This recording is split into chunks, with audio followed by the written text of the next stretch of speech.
नमस्कार दोस्तों। आज हम प्रपोजिशन के बारे में कुछ डिस्कस करने वाले हैं। आज हम दो प्रपोजिशन अपोजिट और इन फ्रंट ऑफ इनको डिस्कस करेंगे। देखिए दोनों का ही मतलब विपरीत होता है, यानी कि सामने। ठीक, तो हिंदी में तो इसका मतलब बिल्कुल सेम सा लगता है। ठीक, लेकिन जब इनके यूजेस हम थोड़े अच्छे से पढ़ते हैं या एग्ज़ाम की दृष्टि से हम इसको देखते हैं तो ये बहुत ही महत्वपूर्ण हो जाता है। तब हमें इनके बीच की जो बारीकियाँ हैं वो समझनी बहुत ज़्यादा इम्पॉर्टेंट हो जाती है। ठीक है, तो चलिए देखते हैं इनमें जो बेसिक डिफरेंस है वो क्या है। देखिए सबसे पहले तो इनमें जो सिमिलरिटी है वो मैं बता देता हूँ। ये इन फ्रंट हो या फिर अपोजिट हो, ठीक, दोनों ही प्रिपोजिशन है। ठीक है। अच्छा, एक चीज़ हमेशा याद रखिएगा आप कि कोई सा भी प्रिपोजिशन हो उसके बाद हमेशा ऑब्जेक्ट आता है, और ऑब्जेक्ट कोई नाउन या प्रोनाउन ही हो सकता है। ये बेसिक बातें ये शायद आपको पता होंगी, ये मैंने फिर भी बता दी आपको एक्स्ट्रा में। ठीक है, चलिए अब हम डिस्कस करते हैं कि इन फ्रंट ऑफ इसका यूज हम कहाँ करते हैं।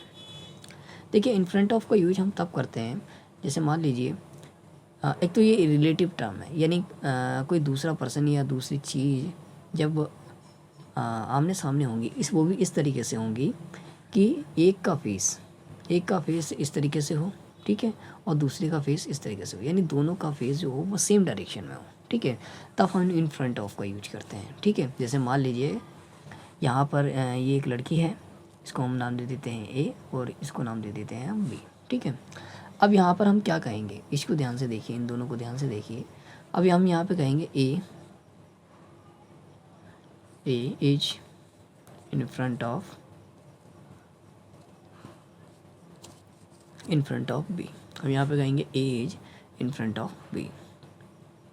ठीक है, क्योंकि इन दोनों का जो फेस है वो सेम डायरेक्शन में है। यहाँ पे आप अपोजिट यूज नहीं कर सकते। ठीक है, क्योंकि जो ध्यान रखना इसमें फेस इंपॉर्टेंट है। अच्छा, अब यहाँ पे आप कहेंगे कि सर इंसानों में तो फेस होता है, ठीक है, लेकिन जो हाउस वगैरह होते हैं उनमें तो फेस होता नहीं है।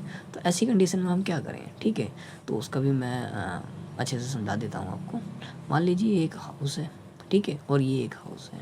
ठीक है, अब मान लीजिए अगर मैं ऐसा कहूँ, ठीक है, कि इन जो दोनों का जो हाउस का जो एंट्रेंस है, जो गेट है, ठीक है, वो एक का गेट इस तरफ है, ठीक है, और एक का गेट इस तरफ है। ठीक है, अब यहाँ पे मान लीजिए इसका नाम हम दे देते हैं ये ए और इसको नाम दे देते हैं बी। अब यहाँ हम कहेंगे A is in front of B. ठीक है, चलिए इतना क्लियर हो गया। ये मान लीजिए आपने कोई साइकिल पार्क की, ठीक है, किसी गेट के सामने कोई साइकिल आपने पार्क कर दी। ठीक, इसको मैं मिटा देता हूँ पहले।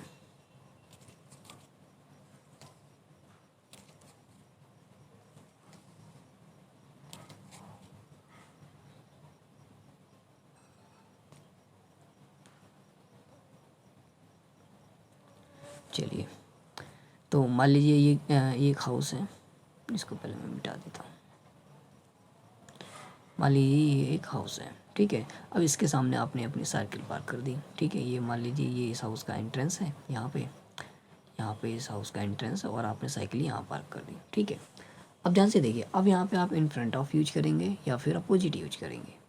अब देखिए डिपेंड करता है, अगर आपकी साइकिल का, अब देखिए साइकिल का भी एक मतलब फेस कहे या फिर एंट्रेंस कहे, ठीक, एंट्रेंस तो नहीं कहेंगे, फेस टाइप, कि उसका मुंह किस साइड है। ठीक है, अगर साइकिल आपने इस तरीके से पार्क करी है तब आप यहाँ पे इन फ्रंट ऑफ यूज नहीं कर सकते। ठीक है, अब आपको यहाँ पे अपोजिट यूज करना होगा। अब मान लीजिए कि आपने जो साइकिल है इस तरीके से पार्क कर दी। ठीक है, अब यहाँ पे आप क्या कहेंगे, योर साइकिल। अब यहाँ पे आप इन फ्रंट ऑफ यूज कर सकते हैं। अब आप यहाँ पे कहेंगे my cycle is in front of your house. Bye, ये मान लीजिए ये साइकिल है, ठीक है, ये मैंने गोल सर्कल बनाया है, ये साइकिल है और जिसका मुंह इस साइड है। अब यहाँ पे आप कह सकते हैं my bicycle is in front of your house, इस तरीके से आप लिख सकते हैं। ठीक है, चलिए ये क्लियर हो गया। अब जरा अपोजिट को भी देख ही लीजिए।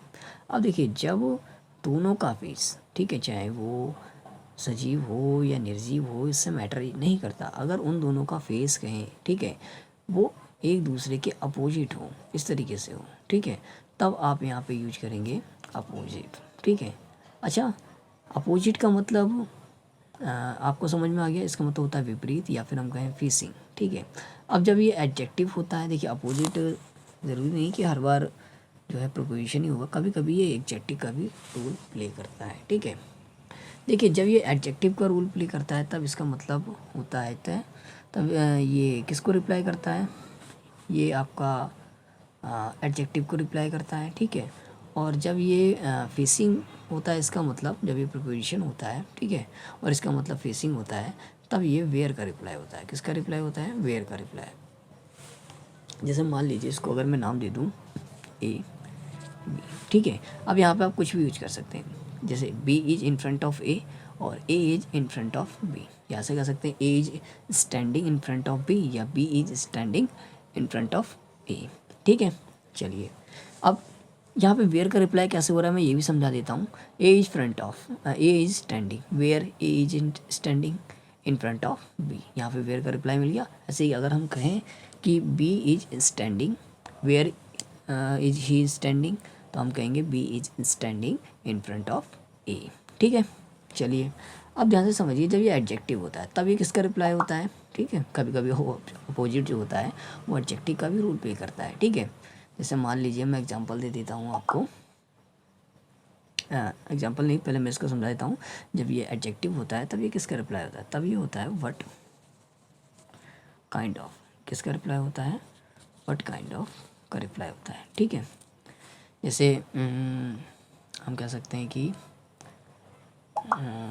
मैं अभी आपको एक एग्जांपल देता हूँ। जैसे मान लीजिए मैं एक एग्जांपल बोलता हूँ कि राम मेरे घर आया, ठीक, और बैठ गया, चेयर पे बैठ गया, ठीक। और कौन सी चेयर पे बैठ गया? व्हाट काइंड ऑफ चेयर, जो मेरे अपोजिट थी।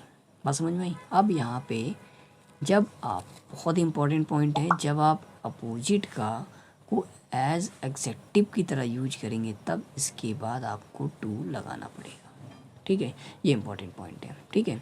अब आपको कैसे पता चलेगा सर अपोजिट के साथ टू कब लगाएं और कब नहीं लगाएं? तो ध्यान से देखिए, आपको ये ढूंढना है कि अपोजिट जो है वो एडजेक्टिव का रोल प्ले कर रहा है या प्रीपोजिशन का मतलब प्रीपोजिशन का जो है रोल प्ले कर रहा है, ठीक है। तो इसके लिए आपको क्वेश्चन करना है, ठीक। जैसे अगर मैं बोलूँ माई ब्रदर इज स्टैंडिंग, अगर यहाँ पे वेयर का रिप्लाई मिल रहा है, किसका रिप्लाई मिल रहा है? वेयर का रिप्लाई। जैसे माई ब्रदर इज स्टैंडिंग, मेरा भाई खड़ा है, कहाँ खड़ा है मेरा भाई, ठीक है। अब आपको यहाँ पे कहाँ खड़ा है इसका रिप्लाई मिल रहा है, ठीक है। तब आप बताएंगे कि ही इज अपोजिट में, ठीक है। तब आप मानेंगे कि ये प्रीपोजिशन का काम कर रहा है अपोजिट, ठीक है, क्योंकि इसमें वेयर के रिप्लाई की जरूरत पड़ेगी, ठीक है। अच्छा अगर मैं बोलूँ कि मेरा भाई जो है चेयर पे बैठा है, ठीक है, मेरा भाई चेयर पे बैठा है, ठीक है। अब कहाँ पे बैठा है? चेयर पे बैठा है, ठीक है। कहाँ का जवाब तो आपको मिल गया कि चेयर पे बैठा है, लेकिन कौन सी चेयर पे बैठा है? जो मेरे सामने है, यानी अपोजिट टू मी। अब यहाँ पे आप क्या यूज करेंगे? Opposite to me, sorry opposite to mine होगा यहाँ पे, ठीक। अपोजिट टू माइन, जो मेरे विपरीत यानी मेरे सामने जो चेयर है उसके मतलब उस पे बैठा है वो। बात समझ में आई? ठीक है। यहाँ पे कौन सी chair? But kind of chair, इसका रिप्लाई मिल रहा है। तो इससे हमें पता चल गया कि यहाँ पे अपोजिट जो है वो एडजेक्टिव का रोल प्ले कर रहा है, ठीक है। तो कभी कभी जब आपको एडजेक्टिव के बाद अपोजिट के बाद सॉरी टू लगा हुआ मिले तब आप घबराना मत, बिल्कुल मत घबराना, ठीक है। चलिए, अगर ये वीडियो आपको पसंद आई हो तो लाइक कीजिए, सब्सक्राइब कीजिए। Thank you so much, thanks for watching.